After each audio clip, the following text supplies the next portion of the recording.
Because in my relaxed state, okay, let me move my chair up so I can be. Okay, let me do some vocal exercise. Rand Paul. Rand Paul. Okay, right. Make America great again. Let's see who can offend the other one first. By not saying anything offensive, let's see who can offend the other one first. White privilege is not a real thing. That's the thing before. Like this job. Kyle Rittenhouse is innocent.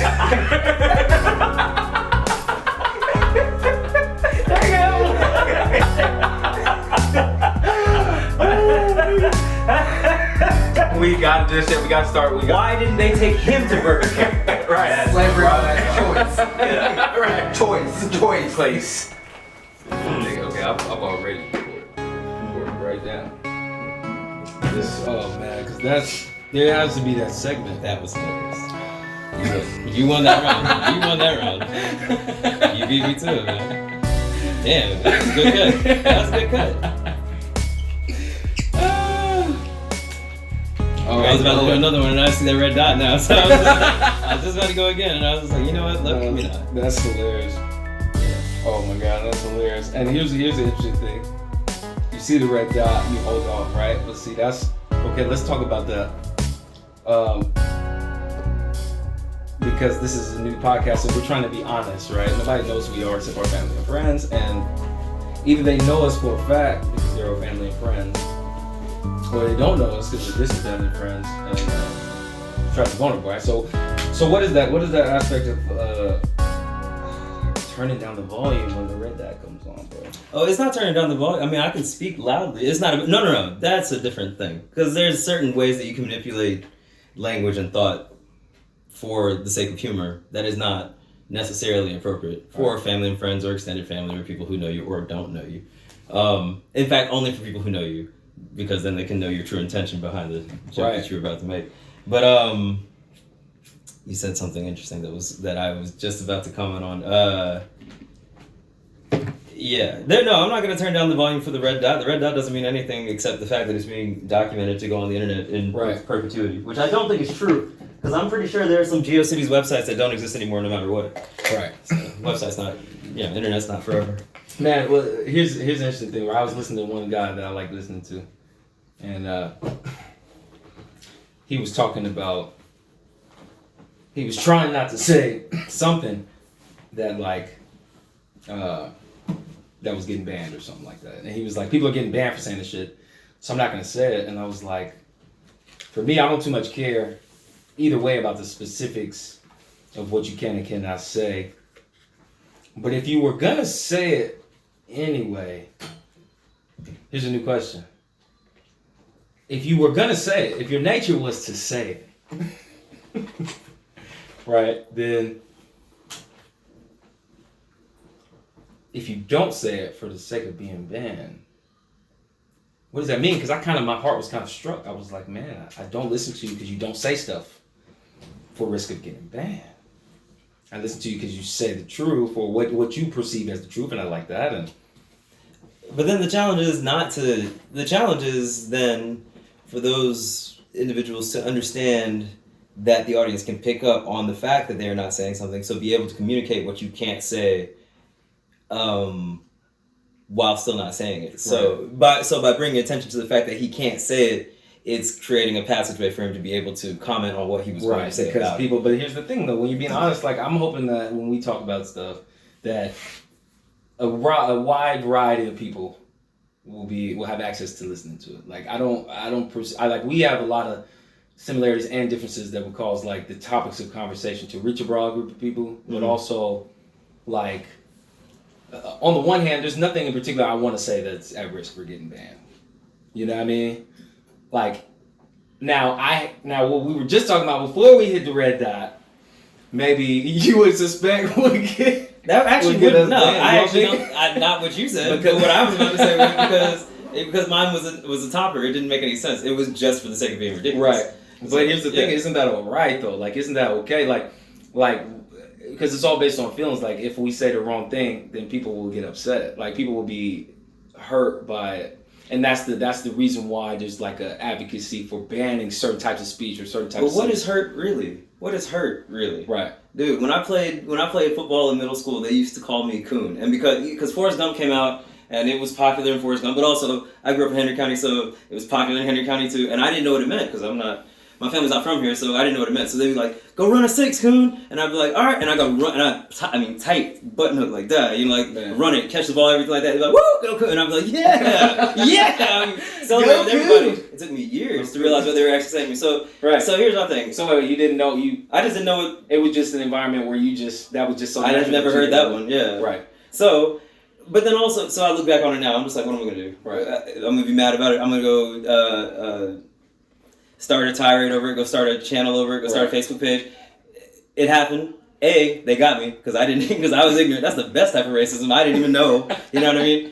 B, what are words? It's words. It's words, right? Okay, but here's an interesting thing because I just, based on what you just said, right? Because look, for me, I just want to... We tried to say before we start doing this podcast that we wouldn't be political, and I'm not trying to be political, but on the subject, there's an interesting subject you just brought up that I want to touch on. Right. That's the type of racism that, I guess that's not political, that's cultural, right? So that type of racism, it was the best kind because you didn't know, right? But no, because you said it. That's what right. Right, but it was. But also, but here's the interesting thing about that is,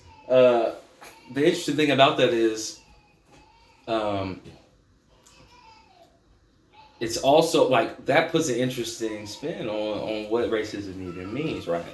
Or what it is, because that's what I was just gonna say. Because it actually was. Because I don't think it was. Because what is it though? Because they're 12, 13 years old. But let's say it was. I mean, I like to think that that's the type of racism that exists, right? Go Coon! Run that touchdown, boy! Right? But they're rooting for you, right? They don't want you to lose. It's just that it was kind of the descriptive joke. Is Coon, right? Because that's the culture that they grew up in. I think that's primarily the racism that exists. The people that culturally... You think that they think I was in on it? No. I think that they culturally call black people coons, right? Yeah. Right? And then... But they like you. I like you, coon. So what is that word? Right? That's a cultural thing, right? So if that's racism, we can deal with that, right? Because you dealt with that, right? Like, it didn't hold you back from scoring that touchdown. It wasn't like, get that coon. Like, from the other team about to kill you. Pass him the ball so we know who to go get. Right. Whatever, right. It's more like a cultural thing. I think culturally, that's the evolution of the aspects of racism that exist that get... people say, oh, no, racism is... They said that to you, so deep down, they don't want you to score that touchdown. But deep down, they didn't want you in this town. Deep down, they were saying that because they want you to leave. They want you to keep running. They want you to run that touchdown. Run that touchdown and keep going, boy. Don't stop. Right? But they need you back for the next touchdown. Right. I can live with run that touchdown, Ken. I need you back for the next one. Let's go have a fucking smoothie and go get the fucking Asian, whatever the... Because that's the cultural thing. Because I do the same thing with nigga. Everybody. We do it, but then there's no power. I gotta be careful. That's a whole. I don't say other like culturally like I'm not. I don't say other like slur, but I use nigga as a slur as all that. Yeah. So, but that's culturally. So if somebody were to say, "Oh, he's a black racist," he doesn't care about his own people because he's saying black nigger. Nah. I can't. If I need to be able to juxtapose that concept onto all cultures. Because the type of racism people don't want to live with is the type of shit that people say it is, right? He called you that because he wants you to leave and keep going. I can't live with that. I don't want to live with that. So right. I feel you when niggas be going ham, like people go crazy. I don't want to deal with that. Oh, we got to banish that. I feel you. I have quit a job before because of racism. Right. It was also name calling, but it was older. It was malice. And there was malice in it. Like, we're going to try and break you. Right? They call me Arsenio Hall. They call me Darkness. They call me all this stuff. Yeah. Every day when I came in. Every day. And then we had this dude who used to make the chicken, and his name was Mukhtar, and he was Indian, and he was Hindu. But of course, they called him Osama bin Laden, Taliban, everything that is... You wouldn't have to call him. I'm sorry. I'm not sorry. you don't have to call him anything for the name itself is hilarious enough. Mukhtar? Yes. He was old, dude. He was like, Right. I mean, That's one thing. Like, there's a lack of creativity in those guys. The right. Malice- They could have just continued to call him by his first name. Right. Mukhtar. And they got him. I'm sorry. No And they offense. got I mean, him. not even no offense. That's hilarious. But that shows you the malice is no good because that. But see, the malice is not when they said run that touchdown, kid. There was no malice, right? So I just thought that's interesting It was because when just you teasing because it was funny to them. And then when I ran back Right. to them smiling, they all bust up laughing. Right. So it's just like either Brian's the funniest person on this field because he gets it Right. and Or- made it funnier, or he doesn't get it and it's that funny he doesn't Right. get it. One of the two. I think But- it's the second one, but whatever. but life is nuanced though. True. So for instance, I didn't want to go off that tangent, but it just was interesting to me the way you phrased that. Because I think anybody could live with a certain level of, because the word for that is ignorance and not discrimination. Ignorance is the name calling. Like when I call everybody a nigga, that's ignorance because I don't want to think hard enough to explain to you why this will sum it up. This will sum up how I feel, right? Right. But it's interesting because everybody can live with that. Comedians can talk about that type of stuff, and it's funny, right? But then once people start to go into the malice realm, you're this because there's something deeper that I hate about. Okay, let me run this experiment by you. Beyond So just your personality. I was on Church Street and I was in the right lane, and this dude who was in the middle lane needed to turn right.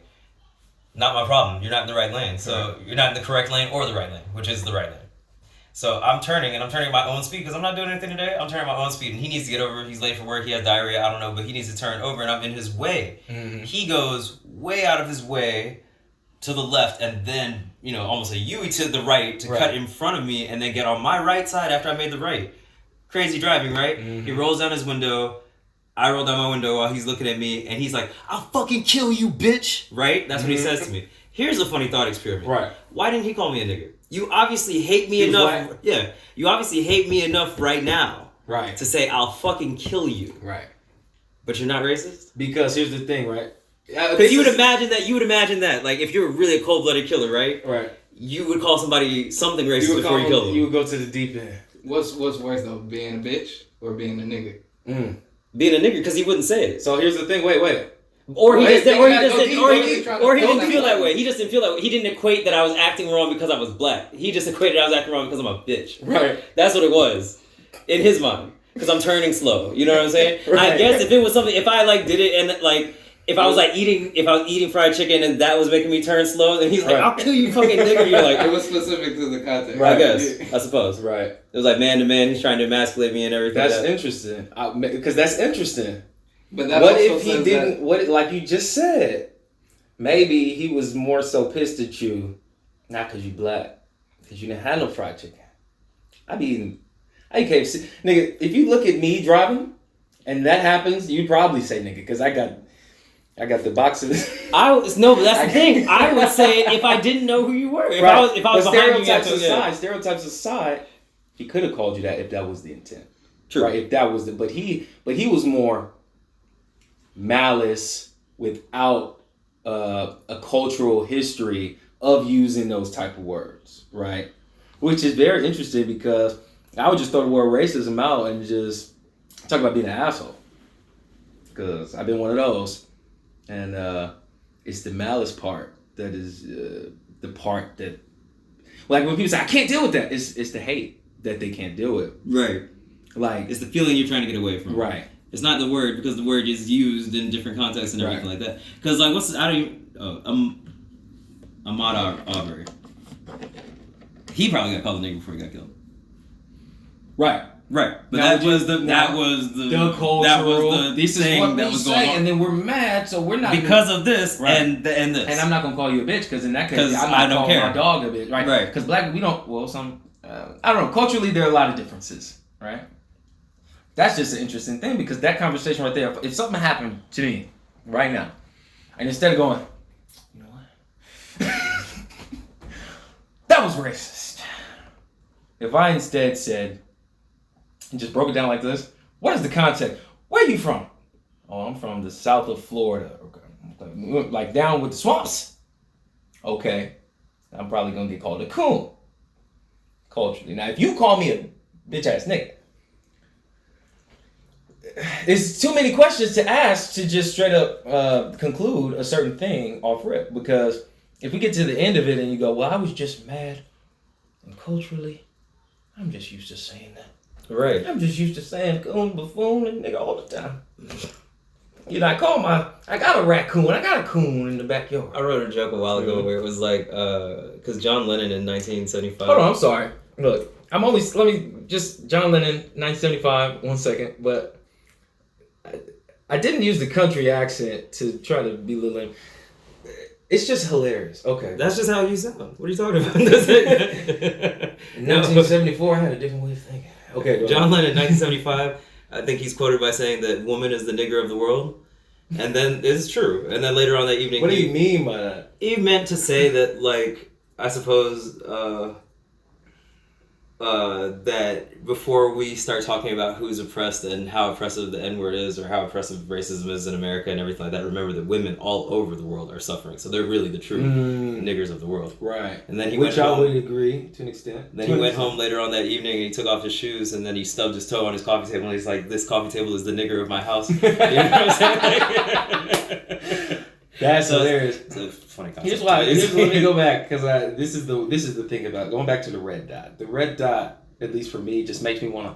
Some things I would say, You wanna and call then it the I Indian- wouldn't go Indian. back and clarify. Right. But the red dot makes me want to clarify. So I said, you said women are the nigga of the world. I said to an extent. No, you said you agreed to an extent. I said I agree to an extent, and Yeah, then I also said to an extent for a second time. To his point, to his logic, which is understandable. But hold on. Yes. Do you want me to pray without you? Okay, I'm coming. 1 second. Literally 15 seconds. Okay, we got 15 seconds. So, man, He just wanted to clarify and say that. I was clarifying. To an extent, because life is just so nuanced. There's just so many niggas of the world.